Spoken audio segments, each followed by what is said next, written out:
अस्सलामुअलैकुम दोस्तों, मैं हूं ऐसे फारूक सागरी वीलागर। जैसा कि आप जानते हैं कि मैं आप लोगों को भी कोई कहानियाँ भी सुनाया करता हूं, तो आज एक और कहानी पेश खिदमत है। कितना बुरा वक्त आ गया है, दोस्त को दोस्त पर एतमाद नहीं रहा। अभी ये जो एबटाबाद में डॉक्टर विरदा का कत्ल हुआ है, ये एक मिसाल है हम सब के लिए। इसी तरह का एक वाक़या मैं आपको सुनाने जा रहा हूँ। किसी गांव में एक मास्टर साहब का तबादला हो गया। वो गैर शादीशुदा थे, इसलिए उनको मकान हासिल करने में बहुत मुश्किलात पेश आई।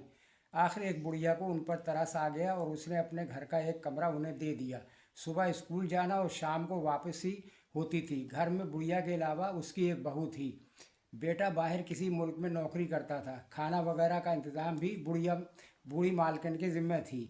महीने में एक बार वो अपने गांव का चक्कर लगा लिया करता था। आहिस्ता आहिस्ता मालकिन की बहू और मास्टर साहब में ताल्लुकात उस्तवार हो गए। वो मास्टर साहब के कमरे की खूब सफाई सुथराई करती। शौहर 2-3 सालों में एक बार आता था। बुढ़िया को कुछ खबर ना थी कि घर में क्या हो रहा है। एक दिन जब बुढ़िया रिश्तेदारों से मिलने साथ वाले गांव गई तो दोनों फरार हो गए। मंसूबे के मुताबिक मास्टर साहब ने कब्रिस्तान से एक मुर्दा औरत की लाश चोरी की। लाश को किचन में रखकर आग लगा दी और दोनों फरार हो गए।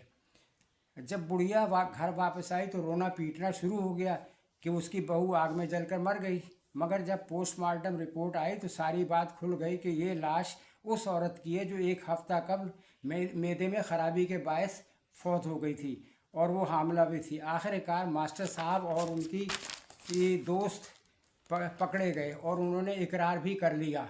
इसलिए कहते हैं कि ज़माना ख़राब है, किसी पर एतमाद मत करो।